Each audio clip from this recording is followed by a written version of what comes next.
Assalamualaikum warahmatullahi wabarakatuh. Selamat siang Anda Ibu semuanya. Kita jumpa lagi dengan materi kita yang kedua, masih aplikasi dari turunan, yaitu nilai maksimum dan minimum dari fungsi trigonometri.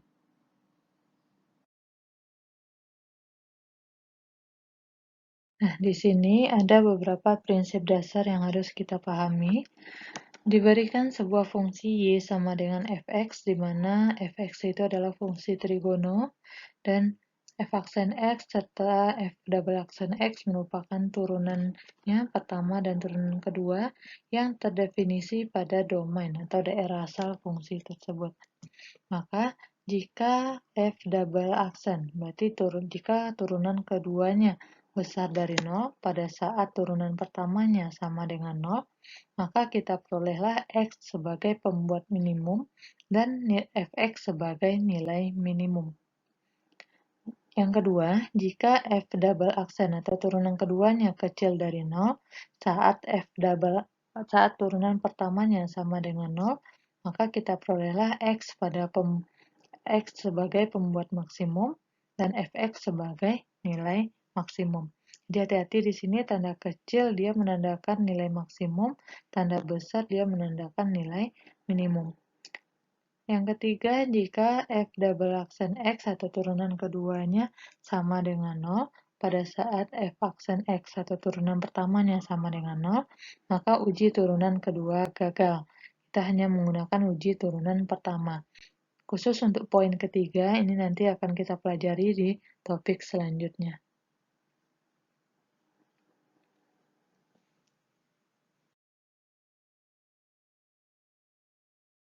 Nah, jadi langkah-langkah yang harus kamu pahami dalam mencari atau menentukan nilai maksimum dan minimum, yang pertama itu cari dulu turunan pertamanya. Jadi turunan pertama kita cari, setelah kita cari, jadikan ke persamaan f aksen x sama dengan 0. Setelah itu, maka akan diperoleh nilai x1, x2, dan seterusnya, tergantung bentuk persamaannya ya. Kalau dia kuadrat, berarti yang dapatnya hanya 2 nilai x. Jika dia pangkat 3, akan dapat 3 nilai x, dan seterusnya. Setelah kita dapat nilai x-nya, kita cari turunan keduanya, f double aksen x. Nah, apa guna f double aksen x ini? Untuk mensubstitusikan nilai x1 dan x2 yang telah kita peroleh tadi di f aksen x sama dengan 0. Jadi kamu ujikan nilai x1 dan x2-nya ke f double aksen x atau turunan yang kedua. Setelah dapat kita mensubstitusikannya, lalu kita cek apakah turunan keduanya itu besar dari 0 atau kecil dari 0. Jika turunan keduanya ternyata besar dari 0 setelah disubstitusikan, maka dia termasuk pembuat minimum. Ya, ini baru pembuat minimum. Lalu jika dia f double aksen x-nya kecil dari 0, maka si x tadi sebagai pembuat maksimum. Lalu nilai minimum dan maksimum di mana kita peroleh? Yaitu setelah kita substitusikan nilai x1 dan x2 ke y sama dengan fx. Ya, barulah kita tentukan nilai maksimum dan minimumnya.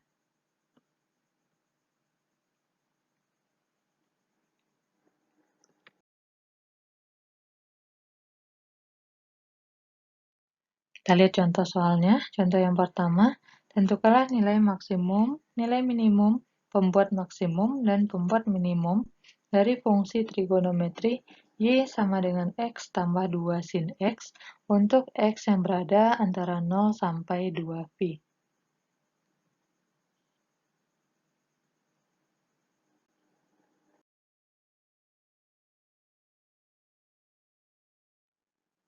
Pembahasannya, di sini kita lihat langkah yang pertama, yaitu kamu cari dulu turunan pertama, yaitu y aksen. Turunan dari x tambah 2 sin x adalah 1 ditambah 2 cos x. Jadi, y aksennya adalah 1 tambah 2 cos x. Lalu jadikan dia ke persamaan y aksen x sama dengan 0. Jadikan persamaan ini, maka dapatlah 1 tambah 2 cos x sama dengan 0. Kalau udah dapat 1 tambah 2 cos x sama dengan 0, kita cari sederhanakan ini menjadi cos X-nya adalah negatif setengah. Lalu kamu temukan nilai X atau nilai sudut yang cosnya adalah negatif setengah. Maka dapatlah di sini kalau cosnya negatif setengah, dapatlah X-nya yaitu 2π per 3 atau 120 derajat dan 4π per 3 yaitu 240 derajat. Langkah 2 dan langkah 3 di sini Ibu gabung saja. Kita mengujikan nilai X yang sudah kita peroleh tadi ke Y double aksen atau turunan kedua. Untuk X sama dengan 2π per 3, kita peroleh Y double aksennya negatif 2 dikali sin dari 2π per 3. Jadi kamu cari dulu turunan keduanya ya. Turunan keduanya adalah negatif 2 sin X, lalu ganti X-nya dengan 2π per 3. Sin dari 2π per 3 adalah akar 3 per 2, maka diperolehlah turunan kedua untuk X sama dengan 2π per 3, nilainya negatif akar 3. Dan ternyata ini kecil dari 0. Kalau dia kecil dari 0, otomatis si 2π per 3 ini dia merupakan pembuat nilai maksimum. Jadi X sama dengan 2π per 3 merupakan pembuat maksimum. Lalu X sama dengan 4π per 3, kita substitusikan pula ke turunan kedua. Maka diperoleh sinnya 4π per 3 ini yaitu min akar 3 per 2. Maka diperoleh nilai dari turunan keduanya akar 3 yang besar dari 0. Kalau dia besar dari 0, maka si X 4π per 3 merupakan pembuat minimum.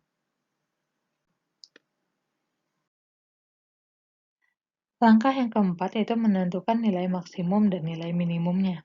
Tadi telah kita peroleh yang menyebabkan pembuat maksimumnya itu adalah sudutnya 2π per 3. Sekarang kita substitusikan 2π per 3 ini ke persamaan awal kita, yaitu X tambah 2 sin X. Ganti X-nya dengan 2π per 3.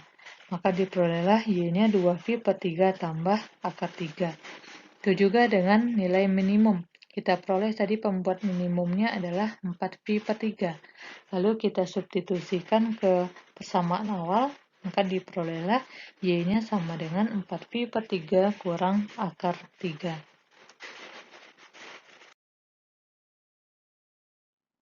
Dengan demikian, kita simpulkan untuk contoh yang pertama, pembuat maksimumnya yaitu X sama dengan 2π per 3 atau 110 derajat.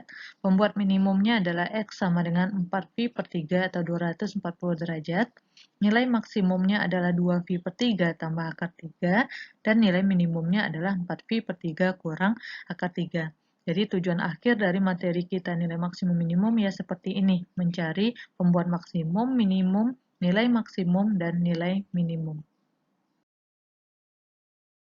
Contoh yang kedua, tentukanlah nilai maksimum dan nilai minimum, serta pembuat maksimum dan pembuat minimum dari fungsi trigonometri Y sama dengan 2 sin X tambah cos X untuk X antara 0 sampai 2π. Nah, kita lihat pembahasan contoh yang kedua. Untuk langkah pertama, itu berarti kita cari turunannya dulu. Turunan dari 2 sin X tambah cos X adalah 2 cos X dikurang sin X. Lalu kita jadikan dia ke persamaan turunan pertama sama dengan 0, sehingga menjadi 2 cos X dikurang sin X sama dengan 0. Atau sin X sama dengan 2 cos X. Di sini Bu pindah ruaskan biar nilainya positif. Tangen X sama dengan 2. Kan kita harus mencari nilai sudutnya ya, berarti mencari nilai X-nya. Karena 2 ini bukan bentuk istimewa, berarti X-nya cukup kita tuliskan inverse tangen dari 2 atau arcus tangen dari 2 yang itu berada di kuadran 1 dan kuadran 3. Kenapa kuadran 1 dan kuadran 3? Karena tangen yang positif itu berada di kuadran 1 dan kuadran 3. Jadi kalau dia nggak istimewa, kamu harus bentuk dia seperti ini. Lalu bagaimana kita mencari nilai sin dan cosnya? Kita harus menggunakan segitiga siku-siku. Ya, di mana tangennya adalah 2, berarti desa, depannya 2, sampingnya 1 ya. Berarti di sini sudutnya berada di sini. Nah, sudut alfa atau sudut X, Maka di sini sisi miringnya menjadi akar 5, akar dari 2 kuadrat ditambah 1 kuadrat. Sehingga kita dapat mencari nilai sinusnya 2 per akar 5 yaitu demi, dan cosnya 1 per akar 5 yaitu sami.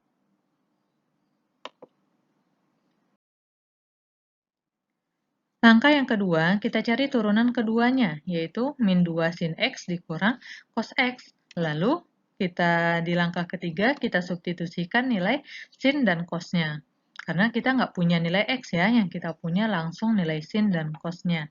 Untuk di kuadran 1, berarti kemungkinan pertamanya kita ganti nilai sinnya tadi positif 2 per akar 5. Di kuadran 1, cosnya juga bernilai positif 1 per akar 5.